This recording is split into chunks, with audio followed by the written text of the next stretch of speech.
Hello students, I am doctor Purnima Dikshit. आपको BSc third year में crystal field theory continuously हम आगे बढ़ रहे हैं, जिसमें आपने कल पढ़ा था कि किस तरीके से ऑक्टाहेड्रल कॉम्प्लेक्सेस में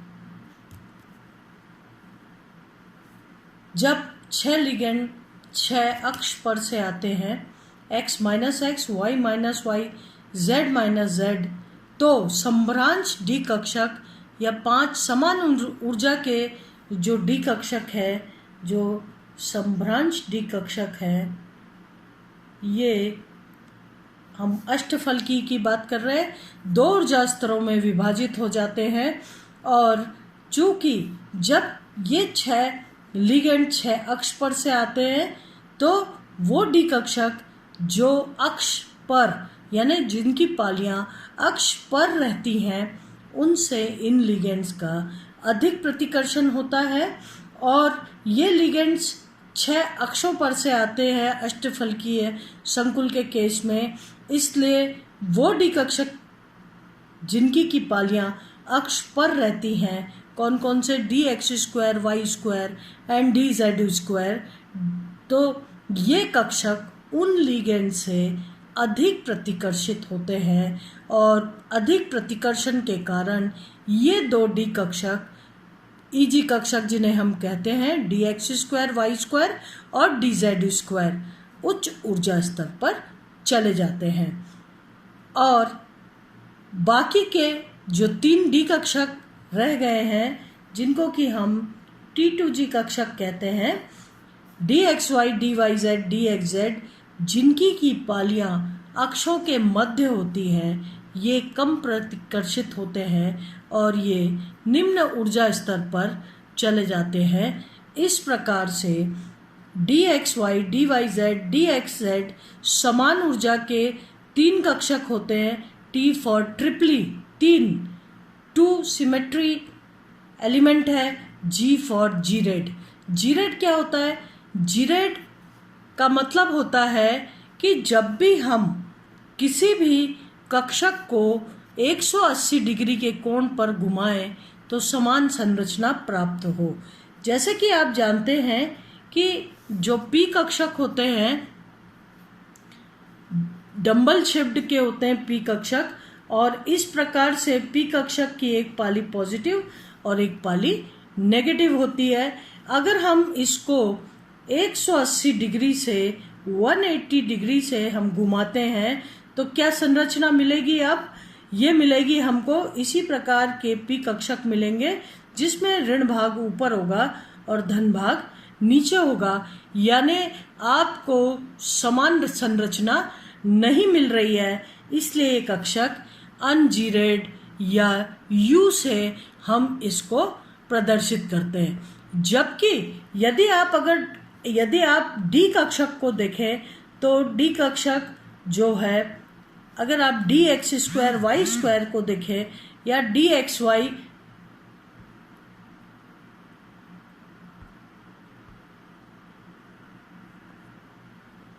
हम अगर डी कक्षक को देखें तो डी कक्षक द्विडंबल शेप के होते हैं, चाहे वो डी एक्स वाई हो, डी वाई जेड हो, डी एक्स जेड हो, d x square y square हो। इन चारों ही कक्षक की जो पालियां हैं वो इस तरीके से होती है। अगर डी एक्स वाई को देखा जाए तो डी एक्स वाई जो है वाई अक्ष और एक्स और ये वाई अक्ष के मध्य में इस प्रकार से केंद्रित होते हैं। तो डी एक्स वाई की पालियां इस तरीके से एक्स और वाई अक्ष के मध्य में होती हैं। इसी प्रकार से डी वाई जेड या डी एक्स जेड की बात करें तो उनकी भी पालियां, डी वाई जेड की पाली वाई और जेड अक्ष के मध्य में होती है, डी एक्स जेड की पाली एक्स और जेड अक्ष के मध्य में होती है। D x square y square की पाली आप जानते हैं एक्स और वाई अक्ष पर केंद्रित होती है, मध्य में नहीं, पर केंद्रित होती है। इस प्रकार से। लेकिन डी कक्षक में ये पॉजिटिव, ये नेगेटिव, ये पॉजिटिव और ये नेगेटिव पालियां होती हैं। यानी जब डी कक्षक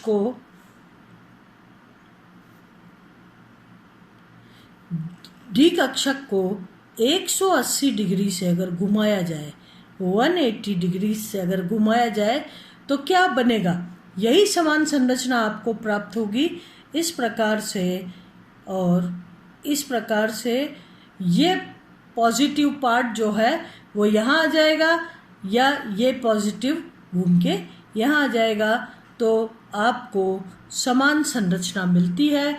इसलिए आप जो है इसको कहते हैं जीरेड, यानी 180 पर घुमाने पर समान संरचना। पी कक्षक तीनों के तीनों अनजीरेड होते हैं क्योंकि इनको 180 पर घुमाने पर समान संरचना नहीं मिलती, जबकि डी कक्षक, सभी डी कक्षक जीरेड प्रकृति के होते हैं। अगर आप डी जेड स्क्वायर की बात करें तो डी जेड स्क्वायर में भी जो पालियां हैं वो इस प्रकार से जेड अक्ष पर होती है, जबकि जो इलेक्ट्रॉन की रिंग होती है वो इस प्रकार से एक्स वाई अक्ष पर होती है। यानी ये जो एक लोब ऊपर है तल के, एक लोब नीचे है, जबकि पाली जो है, ये जो इलेक्ट्रॉन की डेंसिटी है ये एक्स वाई प्लेन पर है। अगर आप अपनी टेबल को एक्स वाई प्लेन पर माने, ठीक है, तो ये पाली एक टेबल के ऊपर आएगी, एक टेबल के नीचे चली जाएगी, और इलेक्ट्रॉन की रिंग इस टेबल पे गोल इसके चारों तरफ होगी। तो इस प्रकार से ये दोनों जो पालियां हैं वो पॉजिटिव होंगी, और इसीलिए जब हम इसको 180 डिग्री पर घुमाएंगे तो क्या होगा कि समान संरचना प्राप्त होगी, और इसलिए सभी डी कक्षक जो हैं वो जीरेड प्रकृति के होते हैं। और इसीलिए हम ये जो 3 कक्षक कम ऊर्जा के हो गए, इन्हें T2G कक्षक, ट्रिपली डिजेनरेट कक्षक, ट्रिपली जीरेड कक्षक, और ये 2 जीरेड कक्षक हैं, इसलिए इन्हें EG से रिप्रेजेंट किया जाता है। तो इस प्रकार से 5D कक्षकों का 2 ऊर्जा स्तर पर विभाजित हो जाना क्रिस्टल क्षेत्र विभाजन कहलाता है, और इन कक्षकों के मध्य का जो ऊर्जा अंतर होता है वो क्रिस्टल फील्ड विभाजन ऊर्जा कहलाता है। अब क्रिस्टल फील्ड विभाजन ऊर्जा में देखा जाए तो 5 सम्भ्रांश डी कक्षक जो हैं वो T2G के जो कक्षक है, T2G कक्षक, इनसे 0.4 डेल्टा ओ या 2/5 डेल्टा ओ कम ऊर्जा के होते हैं, और EG कक्षक जो हैं 3/5 डेल्टा ओ ऊर्जा से अधिक होते हैं। अब इनके विभाजन के पश्चात इनमें इलेक्ट्रॉन्स का वितरण होता है, और अगर ये D1 सिस्टम हुआ, अगर ये D1 सिस्टम हुआ तो क्या होगा?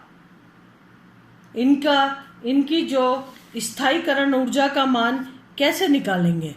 इनकी स्थायीकरण ऊर्जा का मान D1 सिस्टम के लिए क्रिस्टल फील्ड स्टेबिलाइजेशन एनर्जी या स्टेबिलाइजेशन स्थायीकरण ऊर्जा इज इक्वल टू क्या हो जाएगा?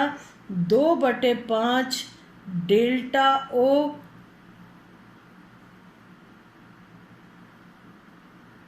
Number of electron in T2G minus 3/5 delta o number of electron in EG। यानी अब कैसे total crystal field stabilisation energy कैसे निकालेंगे? एक इलेक्ट्रॉन जो कि सम्भ्रांश डी कक्षक में था, अब उसका वो इलेक्ट्रॉन का पुनर्वितरण होगा और वो निम्न ऊर्जा स्तर पर जाएगा, और निम्न ऊर्जा स्तर पर जाने से क्या होगा कि एक इलेक्ट्रॉन जब निम्न ऊर्जा स्तर पर जाएगा तो 0.4 डेल्टा ओ ऊर्जा का उत्सर्जन करेगा और CFSE का मान आ जाएगा।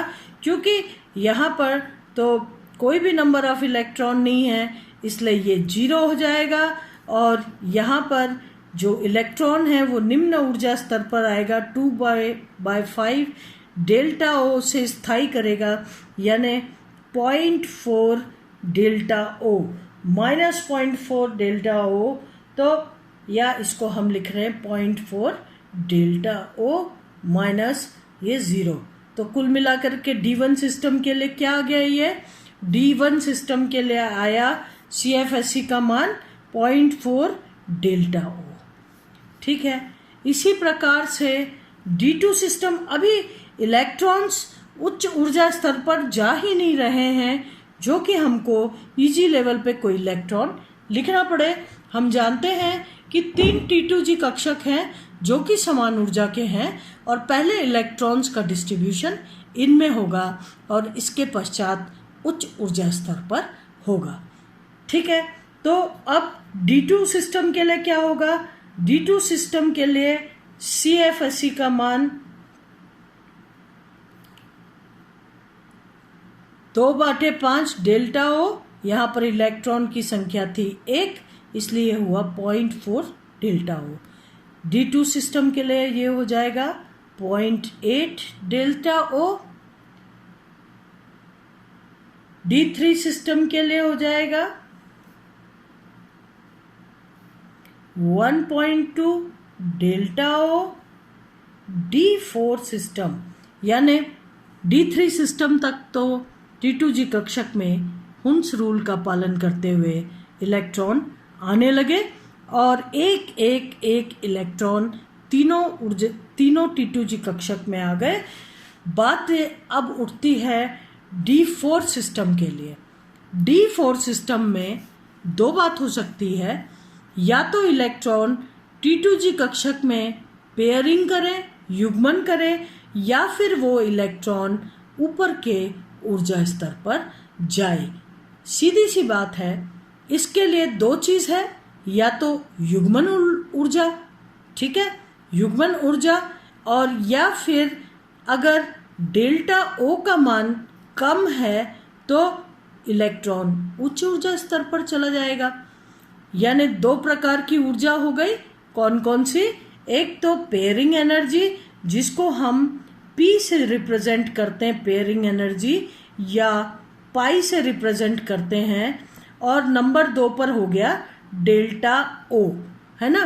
दो तरीके की, अगर डेल्टा ओ जो ऊर्जा है ये यहाँ से यहाँ तक की, ये इसका मान कम होगा तो इलेक्ट्रॉन पहले उच्च ऊर्जा स्तर पर जाएगा, जबकि यदि पेयरिंग का मान कम होगा तो पहले D4 यानी चौथा इलेक्ट्रॉन फिर से T2G कक्षक में आके और युग्मन करेगा।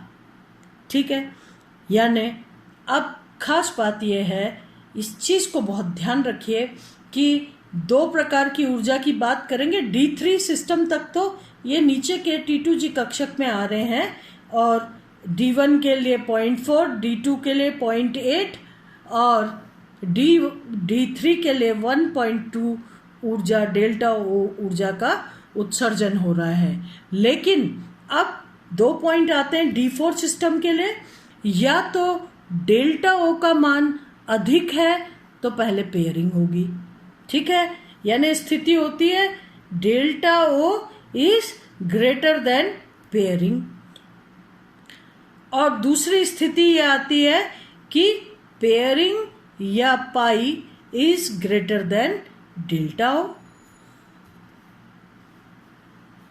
दो स्थिति आती है, अगर पेयरिंग युग्मन ऊर्जा का मान कम है तो पहले युग्मन होगा यहाँ पर, और अगर डेल्टा ओ का मान कम है, डेल्टा ओ यानी इन दोनों के मध्य, इन दोनों ऊर्जा स्तरों के मध्य अंतर, अगर डेल्टा ओ का मान कम है तो पहले इलेक्ट्रॉन जो है उच्च ऊर्जा स्तर यानी ईजी स्तर पर जाएगा और बाद में इसमें पेयरिंग होगी।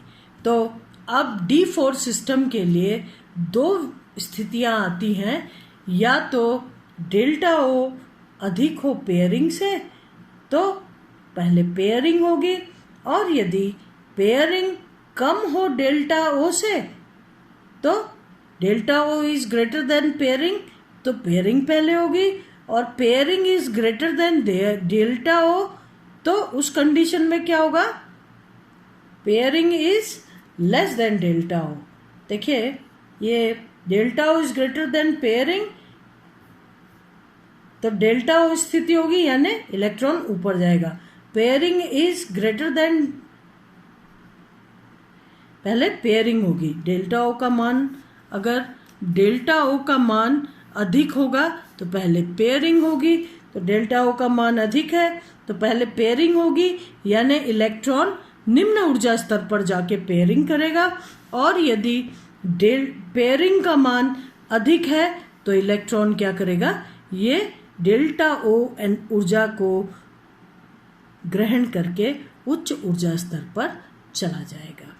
तो इस प्रकार से दो स्थितियां पैदा होती हैं, और इनको अब हम कल पढ़ेंगे अगले लेक्चर में।